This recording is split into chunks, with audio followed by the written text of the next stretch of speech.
യേശുവെ പോലെ ആകുവാൻ be like Jesus weekly devotional തോട്ട്സിലേക്ക് സ്വാഗതം. കാത്തിരിക്കുക എന്നത് പലർക്കും ബുദ്ധിമുട്ടായ ഒരു കാര്യമാണ്. വ്യക്തമായ ഡേറ്റും സമയവും പറഞ്ഞാൽ ഒരു കാര്യത്തിന് വേണ്ടി നമുക്ക് കാത്തിരിക്കാൻ ഉത്സാഹം കൂടും. എന്നാൽ ഇതൊന്നും അറിയിക്കാതെ കാത്തിരുന്നോളൂ, അത് നടക്കും എന്ന് പറയുമ്പോൾ കാത്തിരിക്കുന്നവരുടെ മനസ്സ് പലപ്പോഴും ചഞ്ചലപ്പെടും, സംശയമുളവാക്കും എന്നതിൽ തർക്കമില്ല. ഉയരത്തിൽ നിന്ന് ശബ്ദം ലഭിക്കുവോളം, അതായത് പിതാവിന്റെ വാഗ്ദത്തമായ പരിശുദ്ധാത്മാവിനെ ലഭിക്കുവോളം കാത്തിരിക്കണമെന്ന് യേശു തന്റെ ശിഷ്യന്മാരോട് പറഞ്ഞു. അപ്പോസ്തല പ്രവൃത്തികൾ 1:4 നമുക്കിത് കാണാം. എവിടെയാണ് ഇരിക്കേണ്ടത്? യെരുശലേമിൽ തന്നെ ഇരിക്കണം. യേശു കർത്താവിനെ ക്രൂശിച്ച സ്ഥലമാണ് യെരുശലേം. എന്നാൽ ശിഷ്യന്മാർക്ക് യെരുശലേമുമായി ഒരു ബന്ധവും ഇല്ലായിരുന്നു. അവരിൽ ഒട്ടുമിക്ക പേരും ഗലീലക്കാരായിരുന്നു. എന്നിട്ടും ഈ ഗുരു പറഞ്ഞത് അവർ അനുസരിച്ചു. കാത്തിരിക്കാൻ പറഞ്ഞവർ വെറുതെ മർക്കോസിന്റെ മാളിക മുറിയിൽ കൂടിയിരുന്ന് വർത്തമാനം പറഞ്ഞിരിക്കുകയായിരുന്നില്ല. അവിടെ അവർ ചില ക്രമീകരണങ്ങൾ ചെയ്തു. അവർ ദിനവും ദേവാലയത്തിൽ പോയി പ്രാർത്ഥിച്ചു.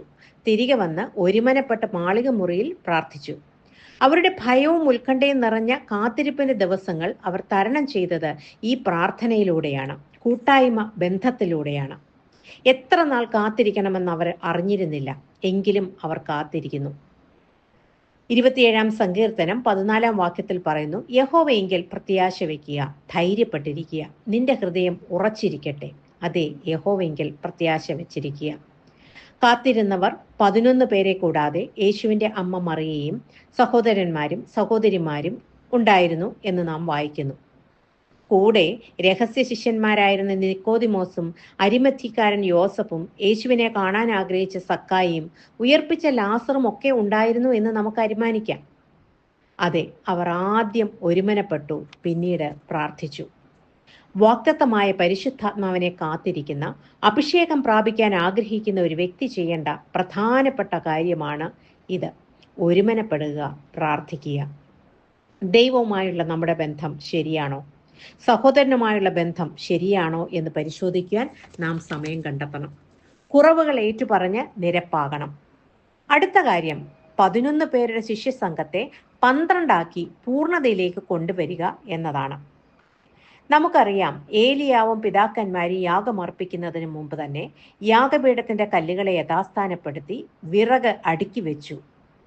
യൂദായ്ക്ക് പകരം മത്തിയാസിനെ അവർ തെരഞ്ഞെടുത്ത് 11 എന്നത് 12 എന്ന ഗോത്രപിതാക്കന്മാരുടെ സംഖ്യയാക്കി അവർ മാറ്റി. യൂദാസിനെ സംബന്ധിച്ചിടത്തോളം താഴ്ന്നവനായി വന്ന ശിഷ്യൻ ആത്മീയമായി ഉയർന്നവനായി മാറേണ്ടതായിരുന്നു. എന്നാൽ ഉയർന്നവനായി തുടങ്ങി അവസാനം വീണുപോയ യൂദായെപ്പറ്റി പത്രോസ് ശേഷം ശിഷ്യന്മാരോടും കൂടെയുള്ളവരോടും ഒരു മുന്നറിയിപ്പ് നൽകുന്നുണ്ട്.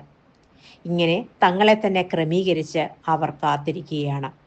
അപ്പോസ്തല പ്രവൃത്തി 2:1 പറയുന്നു, പെന്തക്കോസ്ത് നാൾ വന്നപ്പോൾ എല്ലാവരും ഒരു സ്ഥലത്ത് ഒന്നിച്ചു കൂടിയിരുന്നു. പെന്തക്കോസ്തു എന്നതിന് ഗ്രീക്ക് ഭാഷയിൽ 50ാമത്തെ എന്നർത്ഥം. പെസഹ കഴിഞ്ഞ് 7 ആഴ്ച കഴിഞ്ഞ് വാരോത്സവം ആചരിക്കുക പതിവുണ്ടായിരുന്നു യഹൂദന്മാർക്ക്. ഗ്രീക്ക് സംസാരിക്കുന്ന യഹൂദന്മാർ വാരോത്സവത്തിന് പെന്തക്കോസ്ത എന്ന പേര് നൽകി. കൊയ്ത്ത് പെരുന്നാളെന്നും ഇതിന് പേരുണ്ട്. ഈ പദം 3 പ്രാവശ്യം പുതിയ നിയമത്തിൽ നമുക്ക് കാണാൻ കഴിയും. യെശയ്യാ പ്രവാചകൻ 2:2 പറഞ്ഞിരിക്കുന്നു, അന്ത്യകാലത്ത് യഹോവയുടെ ആലയമുള്ള പർവ്വതം സ്ഥാപിതമാകും. അത് ദൈവത്തിന്റെ ആലയമായ സഭയെ പറ്റിയായിരുന്നു അന്ന് പ്രവാചകൻ അരുളി ചെയ്തത്. മാളിക മുറിയിൽ അന്ന് എന്ത് സംഭവിച്ചു എന്ന് നമുക്ക് നോക്കാം. കൊടിയ കാറ്റടിക്കുന്നത് പോലെ ഒരു ശബ്ദം അവർ കേട്ടു. വായുവിന് അനക്കമില്ല, പക്ഷേ ശബ്ദം കേട്ടു. കാറ്റ് പരിശുദ്ധാത്മാവിന്റെ പ്രതീകമാണ്. കാറ്റിന് വലിയ ശക്തിയുണ്ട്, എന്നാൽ അദൃശ്യമാണ്. അടുത്തതായി അവർ കാഴ്ച കണ്ടു. അഗ്നിജ്വാല പോലെ പിളർന്നിരിക്കുന്ന നാവുകൾ പ്രത്യക്ഷമായി, അവരിൽ ഓരോരുത്തന്റെ മേൽ പതിഞ്ഞു എന്ന് വായിക്കുന്നു. അതവരെ ദഹിപ്പിച്ചില്ല, ഒരു കാഴ്ച മാത്രമായിരുന്നു. മോശ മുൾപ്പടർപ്പ് കണ്ടപ്പോൾ ഉണ്ടായ അതേ കാഴ്ച.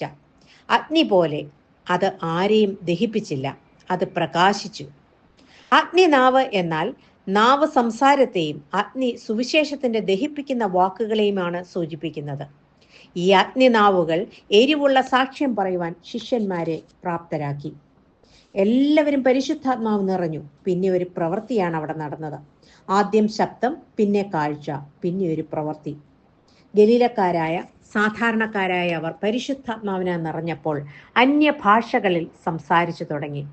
ഇന്നെല്ലാ വിശ്വാസിയിലും പരിശുദ്ധാത്മാവ് ഉണ്ട്. എന്നാൽ എല്ലാവരും ആത്മാവിനാൽ നിറയുന്നില്ല.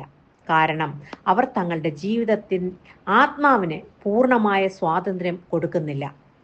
ജീവിതത്തിൽ ആത്മാവിന് പൂർണ്ണമായ സ്വാതന്ത്ര്യം കൊടുത്താൽ മാത്രമേ ആത്മാവിൽ നിറയുവാനായി നമുക്ക് കഴിയൂ.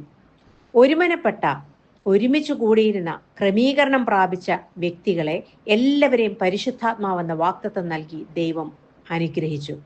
അങ്ങനെ സഭയുടെ ആരംഭം കുറിച്ച് ഒരു ദിനമായി പെന്തക്കോസ്ത് ദിനം മാറി. സഭയുടെ ഉദ്ഘാടനം നടന്ന ദിവസമായി മാറി. ദൈവം 10 കൽപ്പനകൾ മോശയ്ക്ക് നൽകിയപ്പോൾ ഭൂമി കുലുങ്ങി ഇടിയും മിന്നലും പുകയും ഉണ്ടായി എന്ന് പുറപ്പാട് പുസ്തകം 19-ാം അധ്യായത്തിൽ പറയുന്നു. ഇവിടെ പുതിയ നിയമസഭയ്ക്ക് അടിസ്ഥാനമിട്ടപ്പോൾ കാറ്റിന്റെ ശബ്ദവും അഗ്നിജ്വാലയുടെ പ്രതീകവും അന്യഭാഷ അടയാളവും നൽകി. അങ്ങനെ മശിഹായുടെ രാജ്യം സ്ഥാപിതമായി. അതെ, കാത്തിരിക്കുന്നവർക്ക് പരിശുദ്ധാത്മാവിനെ എത്രയധികം ദൈവം നൽകൂ എന്നതിന് തെളിവാണ് ഈ പാഠഭാഗം. ശിഷ്യന്മാർ യേശുവിൽ വിശ്വസിച്ചു, അനുസരിച്ചു, പ്രാർത്ഥിച്ചു, തങ്ങളെ തന്നെ ക്രമീകരിച്ചു.